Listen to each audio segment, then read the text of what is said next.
I think every Palace fan went to that game not with hope, but with an expectation that this is a game that we can win. Simon thinks it's all about him, but we know it isn't. He hasn't even opened his mouth yet. So, on Arsenal, can and should you dress it up as a positive? A third consecutive second-place finish. Tell you, it hurts to the core. In the Premier League, they've been a disappointment to themselves. I think they would have expected better, and everyone will dance all day to the tune of beating Real Madrid. And that's the nature of the beast. I'm just not sure he is the top of the tree.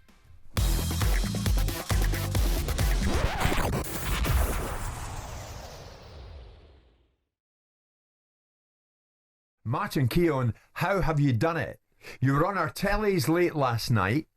Now, you managed to get yourself from the BBC studio down here because you were in Manchester, right? I mean, how did you do it? No, Jimmy, I did it because I enjoy this show. And I know that we've won lots of awards over the last number of years, and it's not really attributed to me, but I'm very committed. I like being here, holding my corner. Simon thinks it's all about him, but we know it isn't. He hasn't even opened his mouth yet. So no, so yeah, but I was working with one of our other members of this show, Danny, last night. So enjoyed that. Enjoyed doing a bit of analysis with a proper football man. There you go. You know, obviously Simon's into his finance. Yes. So no, it was all good fun. All good fun. But we're now at the end of another season. So we didn't get a chance to say congratulations to Liverpool last night. Liverpool fans must be tuning in thinking, I know they play, don't they, tonight? Is it? Yeah. So, but they've won it, deservedly so. Yes. I was at Arsenal yesterday. Your ears must have been burning, to be quite honest, Martin, because fan after fan came up and told me how they enjoy a Monday morning with your good self and the man to my left, Mr. Jordan, who I'm coming to at the moment. It would be remiss of me not to mention this.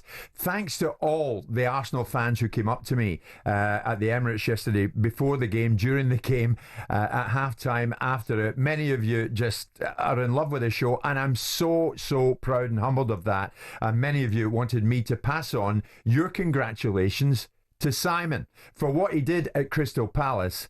And it wasn't lost on all of you that Crystal Palace had then gone on Saturday to lift the FA Cup. And I mean that, Simon. So many good-hearted Arsenal fans were coming up to me and saying, tell your man Jordan, well done. They'll be delighted because Man City are not going to win anything. That will be at the back of their minds. But it's a remarkable result for Palace. Brilliant for the club. Yeah. Brilliant for the ownership. You know, brilliant for the people that, you know, the chairman of the football club did a good thing after the game, I thought, speaking to the fans and telling about how he delivered a trophy for them, and they deserved it. I think the players were fabulous. I think people like Dougie Freedman that have now departed this season and gone off to Saudi are a big part of the reasons why they're successful, because you look at some of the players on that field like Muniz and people like that were absolute standout players.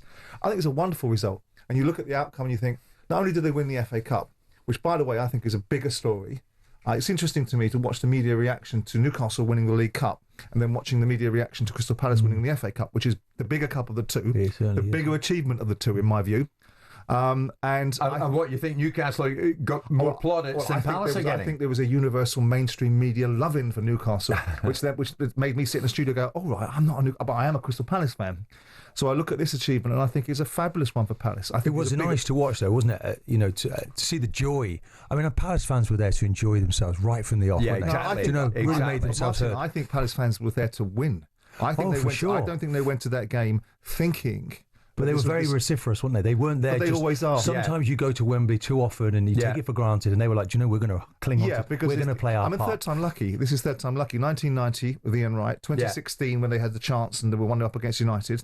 And in this game, you know, whilst your head would have told you, conventional wisdom would have suggested Man City, given the experience and the quality of player on the field, should. Yeah. But I think every Palace fan went to that game not with hope, but with an expectation that this is a game that we can win. If we play well, and they're a little bit off, we'll have this. But the dream came true, didn't it? I mean, if you'd have tried to choreograph the goal without an opposition, the way it flowed, the way it was put in the back of the net, you couldn't have done it any more perfectly than it was done. I mean, Eze's finish. But on that, Simon, with the reference to Newcastle winning the Carabao Cup, first domestic trophy in 70 years or something. This is a first trophy for Palace. Yeah.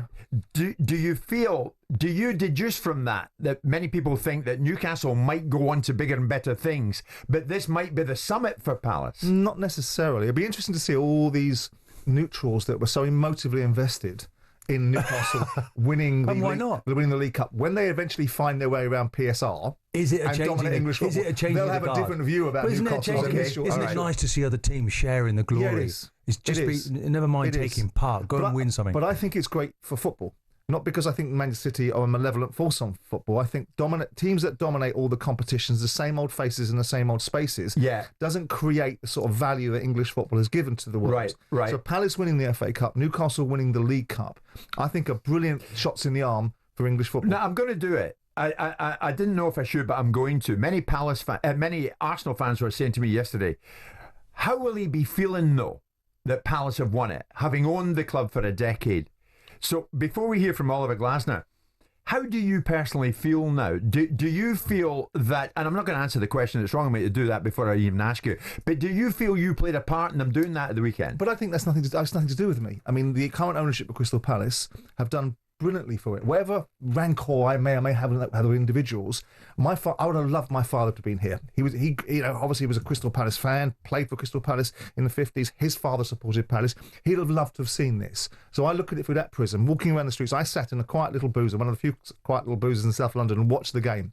And everywhere you went out, you bumped into Palace fans, and they're filled with joy. What were they saying to you? They're just filled with joy. Right. What a wonderful thing for the club to have done. Yeah. And I suppose sometimes in a high tide, all boats rise.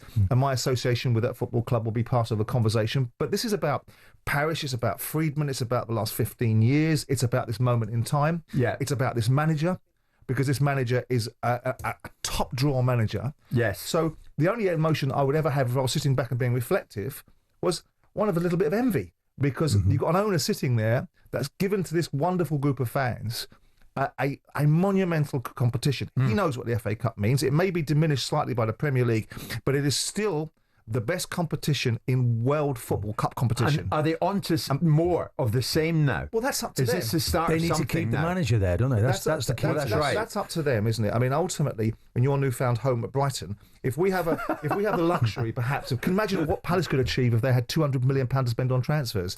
The fact of the matter is, they've given themselves a challenge and an opportunity in equal measure. I wrote a column which in no way was meant to be mean-spirited. If Glasner wins his FA Cup, there will be suitors. And there'll be suitors for Gehi, because he was outstanding. There'll be suitors for Eze. There'll be suitors for Muniz. So it's about, absolutely, it's about what they can achieve as a result of it. But they're going to play in European football. Yeah. And you know what? There's no reason, given the Europa League and what we've seen this year, that Palace can't have a good go at the Europa League next year. You mentioned Steve Parish a few times there, the man at the top at Crystal Palace these days. He the decision maker, really, at the football club. Interesting on Oliver Glasner, Parish said, I'd love him to stay, but the club's got to develop behind him. And the club has to show ambition in terms of what we want to do to move it forward, for people to feel part of something. And if all that aligns, I think maybe he will. Well, will he? Time will tell. This was Glasner, though, on the achievement, pure and simple. I don't know. I'm not the guy maybe with the biggest talents, but I have a feeling, I get a feeling for a group of players, and I got this feeling during the season that we can achieve incredible things. And this feeling is the same. There's no button where you can turn it on. It comes, and I know we have talented players, and we have great characters. Yeah? And in the club with such a togetherness, yeah? Such a great work ethic, such a great environment, atmosphere, and this I think is fundamental for achieving maybe impossible things. Yeah? And this is what a feeling that started in winter, yeah? And also maybe with the experience with this difficult start, yeah? Because we always stayed together. The players never complained, and we are really demanding a lot from them. And then it started, and then we were in Marbella because we had 3 weeks no game on a short trip. And there I told the players, this is my feeling, yeah. And now it happened. So it's just crazy sometimes, but. Yeah, unbelievable. Didn't blink, did he? So there we go. I mean, cup winners and into the Europa League. Is that a vision, Simon, that should be enough to keep Glasner for now? Well, I hate to, I don't recall the conversation when Newcastle won the League Cup to be all about what's going to happen to Eddie Howe. So I don't want to turn this into what's going to happen to Oliver Glasner. Crystal Palace have won the FA Cup. Again, the biggest cup competition, in my view, in domestic football in the world. And I think that's a remarkable achievement. I think his performance as a manager. I think it's a great piece of recruitment from Parish. I think if you look at the playing squad, probably assembled by Dougie Friedman, that's a great piece of work as well. And Glasner was given an opportunity to manage in the Premier League. I would hope that he feels, and he should be pushing, and he will be pushing, for extra support to be able to match his ambitions now, because not only has he shown Palace some degree of light about winning something, he's shown them they've got a really good manager, and he's shown everybody else they've got a really good manager. But I'll put this to you, Simon, can the middle tier clubs stop themselves becoming a hostage to fortune when success comes along? Well, this is the challenge, isn't it? Because there are the legacy football Do they have a clubs. choice? You know, the legacy football clubs that won no more than we have in the last 5 years, like Arsenal, for example, that will always have this lure and this pull. And the Liverpools of the world, if they come knocking on your door, then you have a difficulty. But Palace have shown this season, not only did they start the season poorly and people started to wobble, and this, by the way, whatever I may or not think about Parish, a year ago, people were screaming at Parish. They were screaming at Palace and saying this club is going no further forward. This owner's got no ambition. Not he's the owners, the Americans are the owners, but he's the chairman of the football club. Yeah. And now a year later, is how quickly things can turn. But Palace, you know, they sold their centre half, Anderson. They sold Elise. You know, that affected them at the start of the season, didn't it? First win in 9. I think what really affected them, who's been an absolute revelation for them, is Mateta.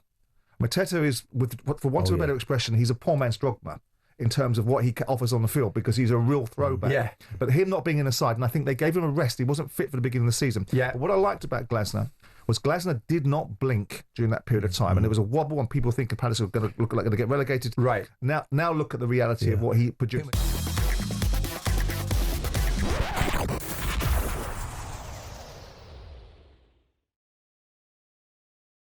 Crystal Palace FA Cup winners. Well done to everybody. Fans, players, staff, the top brass there. Everybody involved with that football club. Congratulations to you. Matt and Hove, though.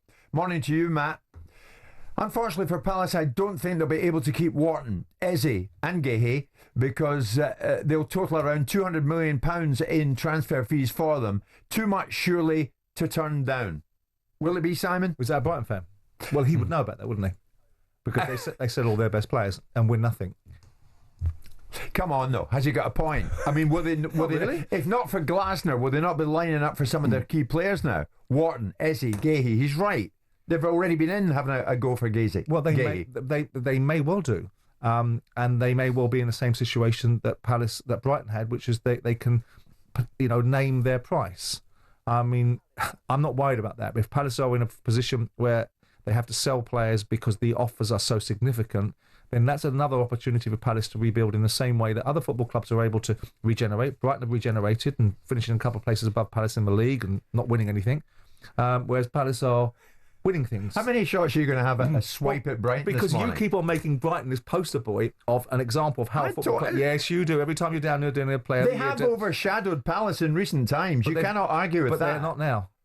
Oh, and maybe the weekend will change something, but they were in Europe before you. And in this wonderful world, in this wonderful world of judging things in the micro moment that we do whilst we're sitting in the media, Palace are the team that are winning things. Oh, listen, I'm delighted for them this morning. And this isn't a swipe at Manchester City, but of the two, I was hoping for a Palace win because it is such a good story. And Palace fans out in numbers this morning coming through to the show, and I'm delighted about that. Is this the start of something bigger, or have you reached your Everest? Are you at your summit point? 03717 223344. I have the former owner of Crystal Palace beside me, Mr. Jordan, as always. Let's start with Neil, who's first up. Neil, good morning. What's your take on where you may head after this? Good morning, Neil.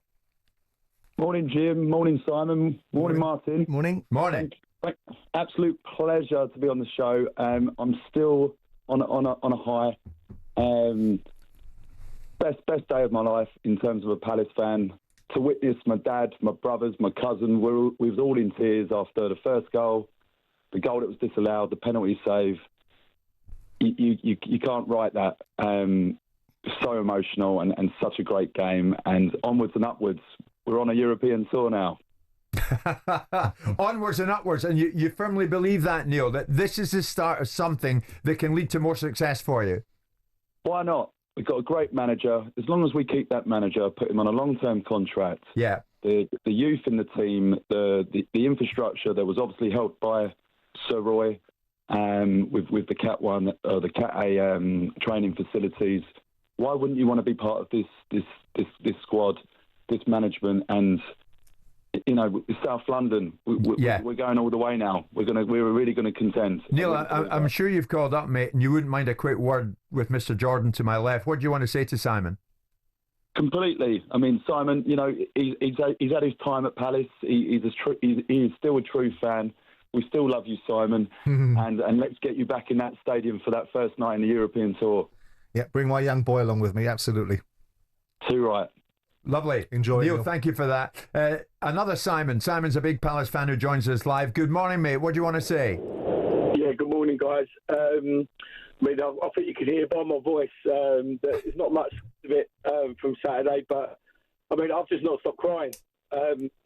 Just certain things, I've seen certain clips on TikTok and things like that, and the emotion in the ground, and the fact I could share it with my 13-year-old son, and I had my wife with me, and the grown men just brought to tears through the love of the club, and it was just so fantastic to see. But the great thing for me was all the youngsters that have never seen the pain that we've gone through in the 80s, 90s, like early thousands and things like that, when Mr. Jordan was the chairman of the club. And we've come back from the brink so many times, and just to the sheer jubilation on Saturday was, I still can't believe it. My feet have not touched the ground, but I hope Mr. Jordan was there.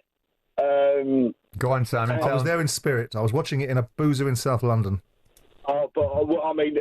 Honestly, it was the greatest day of my life, and I've told my kids that, and that they accept it, because they know what we go through as Palace fans. And for anybody to begrudge our moment in the sun with this, you're not a true football fan, because we brought back the spirit of the FA Cup on Saturday.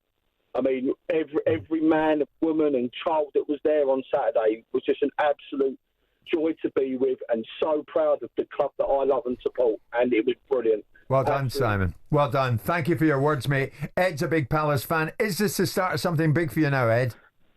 Yeah, absolutely, yeah. It could be absolutely huge.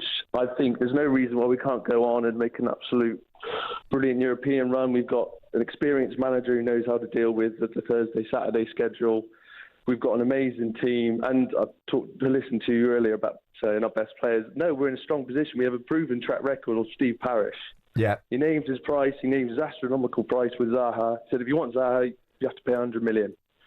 People didn't want to play it. We standed firm, and we kept him. We had the best of him.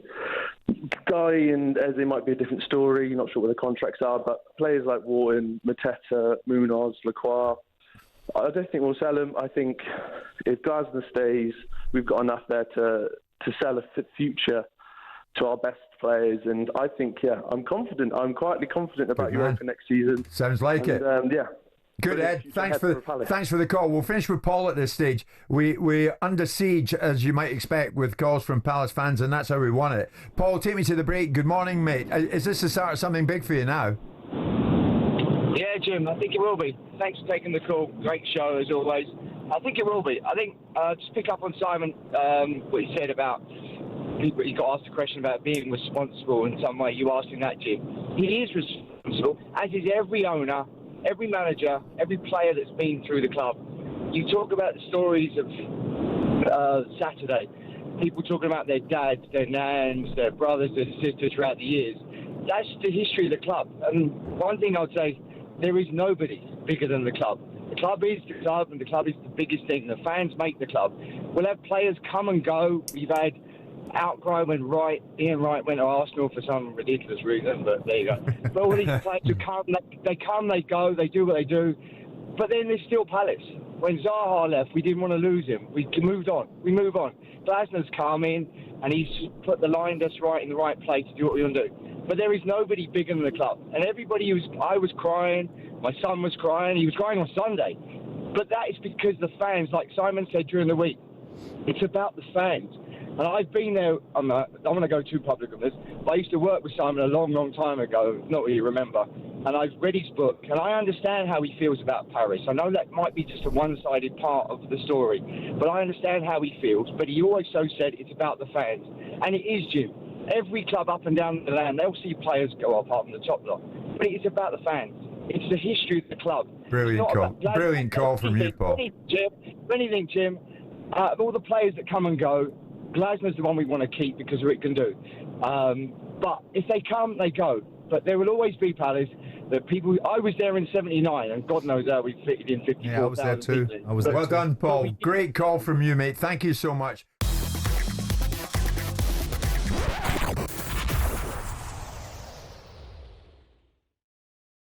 We're still trying to come to terms with what happened over an extremely incident-packed weekend. If it wasn't the FA Cup, it was the Premier League. And in the Premier League yesterday, what a match at the Emirates. 4:30 kickoff, and I was there for it. Arsenal beat Newcastle United by a single goal to nil to all but secure a third consecutive second-place finish. But can and should you dress that up as a positive? Another second-place finish for Martin's Arsenal. But where does it take them to next season? And will they come back stronger, maybe stronger than anybody else? And next season, lift the thing. Mikel Arteta went on the pitch after that single-goal win yesterday and addressed the supporters and was mightily positive. I had a dream. It was to be here today or in a week's time and bring the big trophies to you guys. Unfortunately, we haven't been able to do it for many circumstances. But make sure that chasing a dream doesn't get blurry and you don't see what these players, this staff, and this football club is doing. And make sure that we chase the dream with enthusiasm and positivity towards next season. We have to start to create our own history here in this stadium. We certainly have started this season. There's much more to come. We have to do it all together. It's not going to be easy, but this group of players, I'm telling you, they have the hunger, they have the quality, they have the talent, and we're going to make. So it was Mikel, and he was pushing his voice a bit out there. You could hear him crack up a bit. He sort of calmed down a bit, came back inside, and then in his post-match with the media, he kind of carried on in the positive vein. Have a listen. I'm there every day. I know what we've been through for 9.5 months. I know what we've done. I know very well the history of this Premier League and the teams that they've been not in 30% of the situation that we've been in. They have collapsed, completely collapsed, and we haven't. And I really value that because that shows that we have built something that is very, very sustainable and consistent, regardless of people doesn't like to see it. So that was Mikel. One fellow who won't be part of it is Kieran Tierney. We'll get to him in about 20 minutes. We'll play you a chat I had with Kieran Tierney after the match yesterday. But Martin, nobody better to ask Kieran now. On Arsenal, can and should you dress it up as a positive? A third consecutive second-place finish. I think we need to sort of look at the season as a whole, and you know, okay, you get so close, and you're 3 years now finishing second. I do still feel there's been progress. The semi-final, Jim, you know, but you've got to suck all that hurt up. And I have been in a similar situation, and people say, "Oh, we've heard you say this before." Well, to be second 3 years on the bounce to Manchester United, I tell you, it hurts to the core. And you've got to be a special group of players. And I sense it with the manager. I can hear it in his voice. I feel that pain because I've been there myself. And you've got to now start to, Jim, use that as oxygen, really. And it isn't a given because you have Liverpool, you have Man City, you have the Premier League as competitive as it is. But you've now I think this manager knows what he needs. And he's going to need a little bit of luck. Yeah, I don't mean it's certainly not lucky Arsenal anymore, Jim. Not with those injuries, not with the things that have gone wrong. Well, you said last night, Martin, I noticed we've got our Arsenal back. I believe that's the case. Yeah. What's your thinking? I did watch under Emery, and in that period for many years that Arsenal had lost that bite, you know, that desire, and I'm seeing it coming back. And I felt maybe the managers had to kickstart, you know, beat a drum in both the game at Anfield and the game yesterday, where both, you know, really good teams. And Arsenal came back well into the game, won yesterday, of course. And it's more of the same. No one's feeling sorry for you. You can't feel sorry for yourself. And when you don't get the glory, when you don't get that trophy, you know, City, Palace are enjoying that, drinking in that cup of celebration today. You've got to go again without that. And there's been progress, right? Mini victories, but now you've got to go for the big one. But when you finally get there, I can tell them it's a road that you're on. You're full of joy when you get there. And there's no certainty they're going to make it. But I believe it's all there for them. Do you share Martin's positivity, Arteta's positivity, that this is going to come good when they need it to come good, let's face it, next season? I mean, Arsenal are going to finish second in the league, probably with the lowest points total for the last decade. And I think they were themselves in 2015. They got 71 points then, as well. So they might get 74 this season and be slightly higher above that. They got smashed in the League Cup semi-final by Newcastle. In the end, they got dumped out by Paris Saint-Germain, and they got this wonderful win against what I consider to be a less than Real Madrid side. Do I think Arteta has improved the environment in the last 5 years? Undeniable. Do I think that he has that X factor that only certain managers have that are going to get you across the line, that get you to win something? I'm not sure. I think there's no doubt that there is definite improvement. There's no doubt that the spirit of Arsenal, and it wasn't just Unai Emery, that spirit became disembodied. It was under the last 3 or 4 years of Arsene Wenger as well. Yeah. So there was a big period of time where the fullback position of what Arsenal was a competitive, challenging side, was being diminished. They're now again at the top of the table. They're still a participation side because they're not winning anything. And so when you finish second in the league, I mean, you got 89 points last year, 87 the previous season. You're going to get 71 or 74 this season in a league that, you didn't beat Liverpool. Liverpool won the league. They deserved to win the league. But all the other opposition are the points that you take that get you to 71 or 74. Right. So I think in the Premier League, they've been a disappointment to themselves. I think they would have expected better. In the Champions League is their get-out-of-jail card, because you'll sit there and everyone will dance all day to the tune of beating Real Madrid. But at the end of the season, when the business end of the season gets racked up and you look at the pros and cons and you look at the challenges and strengths, weakness, opportunities and threats, Arsenal haven't won anything, haven't got closer to winning anything. They've gone out in 2 semi-finals, one against Newcastle, and went out with their tails between their legs against Newcastle, albeit in a League Cup semi-final, and fair play to Newcastle. Yeah. So it's difficult to say. I think they'll come back. I think they'll come back strong. But I question, and I hope I'm wrong for Arsenal fans like Martin, that Arsenal win something because they're a great football club. Arteta is a good manager. I'm just not sure he is the top of the tree.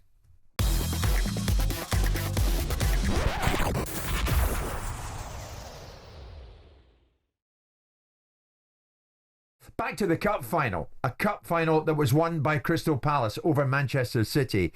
But here's the thing. On the field of play in the first half, when Palace were 1-up, of course, after Ezzy's wonderful goal, as Haaland ran through on goal, Dean Henderson, the Palace goalkeeper, swiped the ball away with his hand when he was outside the penalty box. Now, Stuart Atwell did not signal foul play, and the VAR declined to recommend dismissing Henderson for denying a scoring opportunity. The PGMOL explanation, much to the annoyance, no doubt, of many City fans, the direction in which Erling Haaland was going made it possible, but not an obvious goal-scoring opportunity. That was a key moment. What did you think, Martin, when you saw that? And you look back in it now. I thought Dean Henderson was very lucky. Oliver Glasner says the same thing. It was one of those, it could have gone either way. For me, it looked like it should have been a sending off. You're going through on goal. I thought Henderson, probably the only mistake he made was he seems to back away when he should, go and kick the ball, clear the ball. He starts to back off, doesn't quite make it into the box, and he shoves it, to the left and takes it away. So, I do feel it was a goal-scoring opportunity. But so it was fortunate. We kind of never know now, and to be honest, they had City with the penalty they got. I thought there was an element of luck about that as well. The way that Bernardo Silva goes down, I thought Mitchell. I thought he got the ball. I thought he gets a touch on the ball. He was a little bit unlucky, so it kind of levelled itself up. It was a magnificent save from Henderson, who maybe could have gone off, and he made 3 or 4 again. This is a goalkeeper, 28 years of age now. He was 8 years at Manchester United. It's taking him a long time to get to the and it was a bit of an up and down match for him, but in the end, you're so right, Martin. I mean, 8 years at Manchester United, never made it as number one. Had a host of loan spells along the way: Stockport, Grimsby, Shrewsbury, Sheffield United, Nottingham Forest, and of course he took the long route to Wembley to become man of the match at the weekend, but he was rightly that. Was Henderson right to leave United after all? Is it his vindication moment, do you think? This was him in 2022 talking to talkSPORT about that very topic. The conversation I had coming out of that Euro squad was, you're coming back here to be the number one goalkeeper, and I got COVID, come back, so I should have still been the number one, but then unfortunately no one followed through with anything they told me. It was frustrating as well, because I turned so many good loans down last summer for that reason, and they wouldn't let me go, so it was frustrating. And to sit there and waste 12 months is criminal really at my age. I was fuming, I didn't really want the manager to come in and be able to see me in training because I knew that he'd probably want to keep me. So I sort of tried to do it all before I left for the season. I'd told all the hierarchy I need to go and play football. I don't want to be here playing second fiddle. And that's how it was planned out. So I was almost gone before the manager came in the door, and I haven't spoke to him since. Wow. What do we make of that moment, Simon? I mean, there and then at Manchester United, he feels promises made to him were broken. And now on Saturday, he's a standout player on the pitch and is man of the match and they lift the cup. Well, I think vindication. It depends what you think vindication he required. I mean, he tells you a story of how he was being earmarked to be the number one, gets COVID. So the other fella goes in goal, performs really, really well, whoever that may be, whether it was De Gea or whoever else it was, right? He's not just going to hoik him out, is he, the manager? He's going to be going with the goalkeeper that's in current form. So I imagine circumstances overtook him, and that's the nature of the beast. And where he is now, I mean, he's an acquired taste, Henderson. He doesn't muck about with what he says. He does have tickets on himself, and that's right to be because you've got to believe in yourself. Well, you don't mind that. I was going to say, that's the kind of thing you like. As long as you can back it up. Don't all goalkeepers believe in themselves? As long as you can back it up, there's no problem with that, absolutely. And I think his performances over the course, his performances at Forest were good. I mean, he started off well at Forest. I think there was a couple of wobbly moments during the course of that season where he wasn't as impressive as people anticipated he would be. But he's a good goalkeeper. He made a series of outstanding saves. There's no doubt about that. Doku, one into the corner, the early stretch from Haaland, which is really good. Who stays on his feet long enough, gets a stretched and an outstretched arm. But Martin, considering how Onana has performed, Dean Henderson could well have been in Bilbao this week, keeping goal against Tottenham. Yeah, but what he's done is, he's getting false promises, and he's just, I'm backing myself. I'm out the door. I'm going.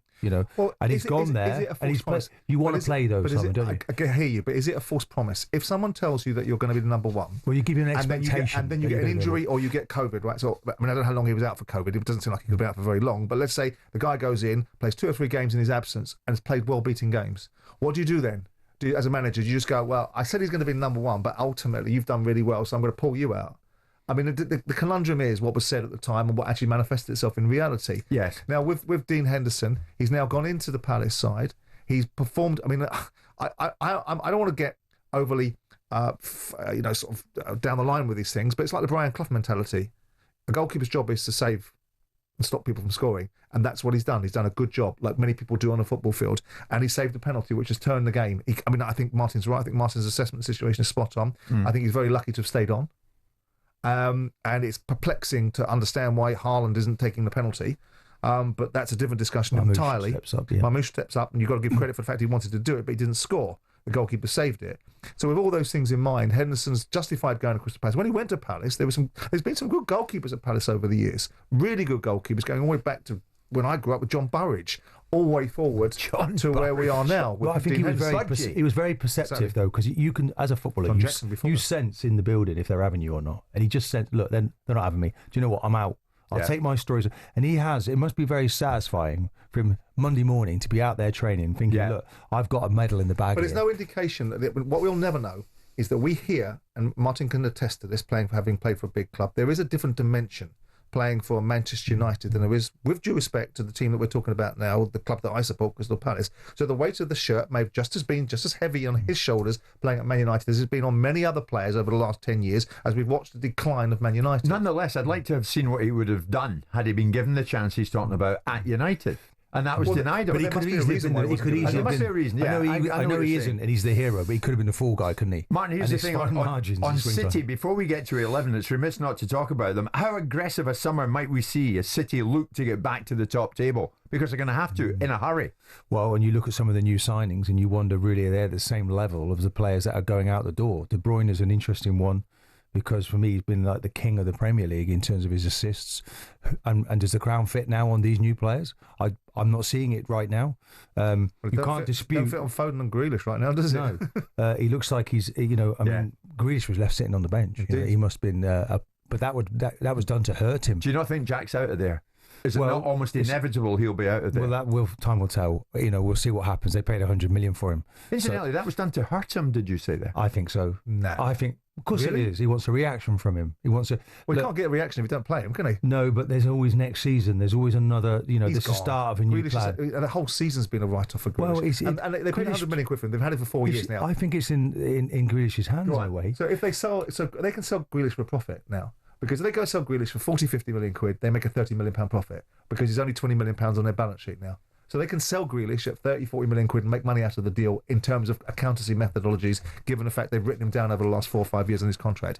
I think Grealish is out the door. I think there's a few others that will be out the door there as well. And I thought that Man City, despite the fact they had 80% possession, I sat watching that second half, and it doesn't matter whether my bias was towards Palace, there was not a part of my body that felt that Man City were going to score during the entirety of that second half. Honestly, Simon. Honestly, I sat Can in you the say that now, mate? No. I sat there with a friend of mine and a couple of people in the pub that were sort of gobsmacked. I was sitting there and saying, this team will never score. There's something about Man City that's off at the moment. Did you think that, Martin? 33 crosses went into the box, nearly 80%, as you said, and they couldn't find a way. The perfect game plan. One thing I will say, and if you look at what Pep has achieved at that football club, this is the first time they haven't won a trophy since 2016, Jim. Indeed. But in between, they've won 6 Premier Leagues, 2 FA Cups, 4 league. Yeah, but we only do it here and now in this place. No, it's a here and now that counts. Okay, 15 major trophies in 9 years. 15, don't care about past. So this guy's not going away. He's not going away. It's a bit of a respite. But he for does have a everybody challenge now. But I would back him to rise to that challenge. But the luster and all of the imagery and all of the belief system that had teams going onto the field as Man City getting beaten. I got a lovely message from Noel Gallagher over the weekend, which basically enjoy it because it's the only thing you'll ever see in your lifetime that Palace will win. I thought that was charming. Oh, that was nice. Atypical of Man City fans. Yeah. But the bottom line is that it'll be fascinating to see how he rebuilds this because there is no fear towards Man City anymore. Simon, who do you think will come back stronger at the start of next season? Manchester City or Arsenal? I think it should be Arsenal. Is it a rebuild at Man City? Do you think Huge amount of optimism, I've got to say, at your place at the Emirates. At the end of the game yesterday, I was talking to a lot of very happy Arsenal fans, Martin, who are hugely buoyed up by what might happen next season. I mean, just to give you some context to City, I mean, they've lost 9 games this season. I think it was the previous 3 years, they only lost 11 games. Yeah. 9 games in one season. I mean, it's just like, I think he'll get it back again, because Pep is a serial winner, Jim, and he's but I'm hopeful that Arsenal next year with the right players on board.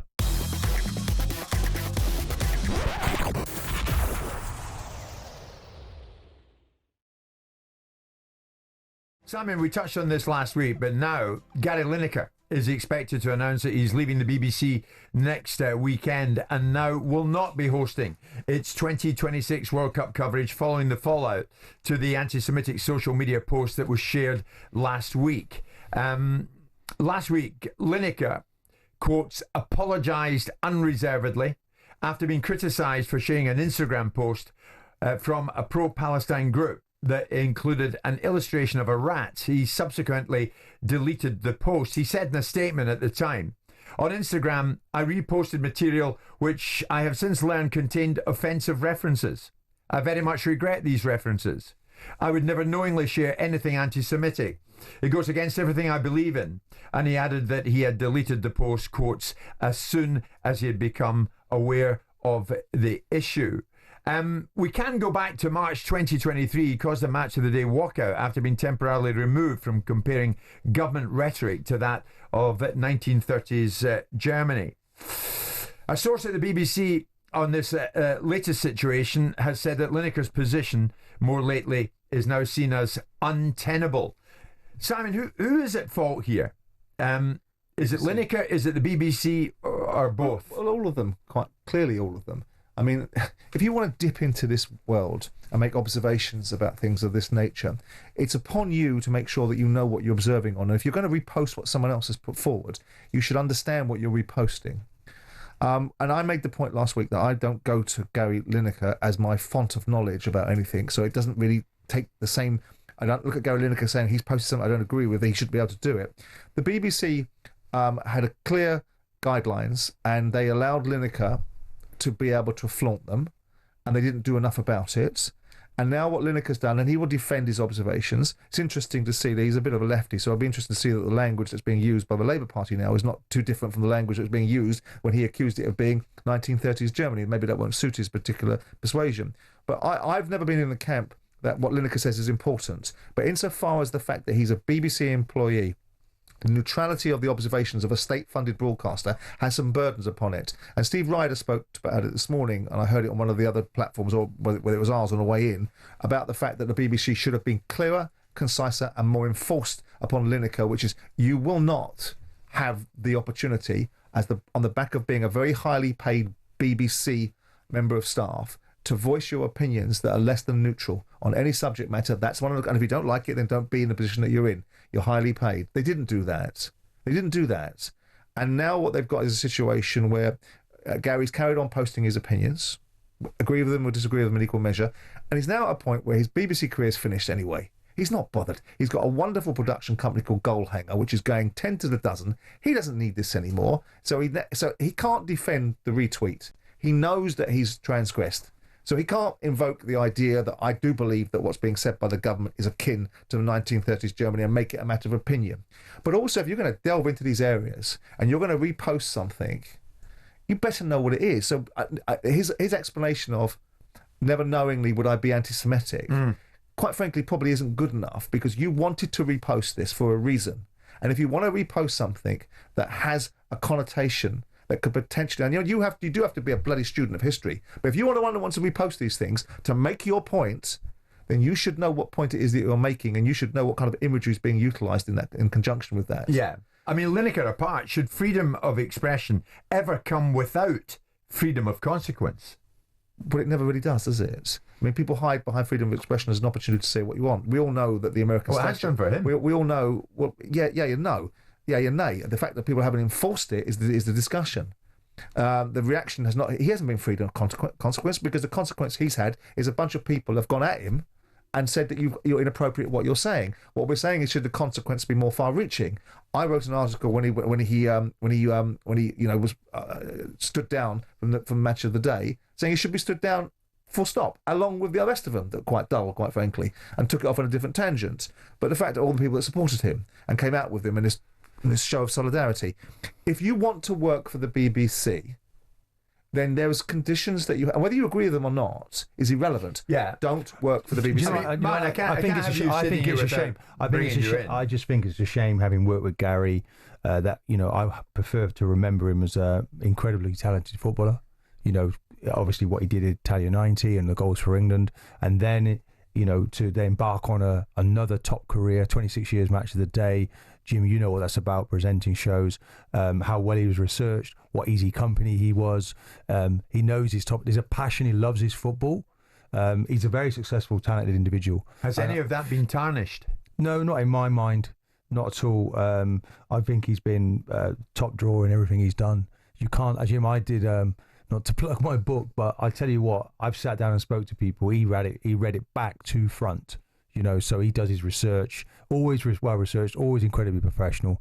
And I think he'd be sadly missed from Match of the Day. 26 years, Jim, that's a big hole to fill. He'll be sadly missed if the new BBC's Chairs initiative that apparently we've had to listen to, which is less football and more chat. They say that's not going to happen. Well, I should bloody think so. They've seen that blueprint work really well for Football Focus, haven't they? Turn it into a nothing show. Yeah. But the fact of the matter is that Lineker, first of all, he should be a consummate professional. If you're getting paid $1.5 million a year to host a bloody football show once a week, you should be a consummate professional. You should also be under the guidelines of that. Now, if you want to delve into it and you want to say, well, you can pick him up. What about the hypocrisy? You can go to him.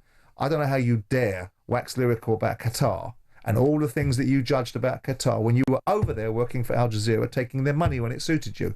And that's the kind of things that I don't appreciate. Well, you and I spoke to the Qataris about that. Sure. And the hypocrisy of that, and not showing the opening ceremony and being part of all that nonsense and self-righteous virtue signalling. But as far as his job as a football operator, football commentator, he's first class. Yeah. But other people have turned it into a situation. But I mean, really to God, does anybody make decisions in their life based upon what Gary Lineker says? If they do, have a word with yourself. Well, all I can say, I mean, I've heard what you said there, Martin, and any dealings I've ever had with Gary, and there have been few, but having said that, he was extremely cooperative, and always, if I wanted to try and get an interview with him, he always obliged. Having said that, you mentioned us, he and me and others doing jobs as presenters or hosting a show, Martin. It would be remiss of me not to ask you at this time that when he did what he did, comparing government rhetoric to that the 1930s Germany, in March 2023, he caused a match of the day walkout. What did you think at that time? Well, look, the boys were supporting Gary, weren't they? You know, I don't think the wider picture, I'm not think they really bought into that or understood those arguments, and they wanted to show the solidarity. It probably brought the end for Gary Lineker quicker, and the BBC didn't want one individual to have that much amount of power. Were you part of the walkout? No, I wasn't. I wasn't actually employed to work that weekend. The way it works, you get X number of appearances. I wasn't due to work that weekend. Such was his influence and profile. Would you have? I'm not going to... Jim, why are you bringing me into that discussion? I think you're out of order asking me that question. You should know better. I think it's a fair question. No, I think you should know better as a presenter to try and take advantage of me. I don't want to talk about the political side of Gary Lineker. I prefer to talk about what he has done as a broadcaster. Well, it's up to you. And equally as good a broadcaster as yourself. I'm very disappointed. But also the guidelines for the BBC are quite ambiguous, because really and truly it's about news readers, news commentators and news observers, not a football commentator. And we in the media have elevated to be offended on...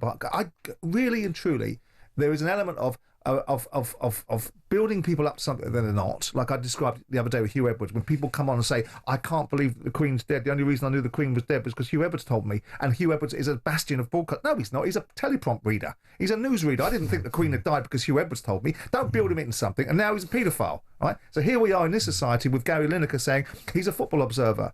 That's what his expertise, and he's very good at it, and his Goldhanger Productions company is first class. As far as his opinions are concerned, who really cares? But what people get offended by is the fact that they don't like his opinions. And really and truly, if the BBC wanted to have done something, it is dangerous. So when you go into the political landscape, it is dangerous. And that's why now he gets the consequences of this. And the time you're talking about that they should have done something about it was when this walkout took place. Yeah, and they should have done something about all that's all I was getting at, Martin. And your view of that. Yeah, and that's right. And it would be wrong of me not to ask you that. And that's why I quite rightly, in my view, asked you. But they should have they should have had the balls to do something about him then, and his little mates, right? Because there was an attitude of that people were unhappy with the fact that Lineker could do these sort of things. The influence that he has got has been, if he's got any, has been built up on the back of a flagship show that gave him an opportunity. So they should have had the courage to say to him, pack it in. And by the way, you lot, the scarecrow, the one without the heart, the one without the brain, and one without the courage that have joined him, you can go as well. We've been hearing in the last few moments from Lineker himself, and he's certainly, no one can say that he hasn't faced up to it. Football's been at the heart of my life for as long as I can remember, both on the pitch and in studio. I care deeply about the game and about the work I've done with the BBC over many years. As I've said, I would never consciously repost anything anti-Semitic. It goes against everything I stand for. However, I recognise the error and upset that I caused and reiterate how sorry I am. Stepping back now feels like the responsible course of action. That is from Lineker in the last few moments. Yeah, I mean, look, he'll probably be popping up on American TV next year, hosting a show for the American broadcasters. So I wouldn't worry too much about whether Gary Lineker is going to fall out of pocket for this. He's had a great career as a professional footballer, a great career as a broadcaster.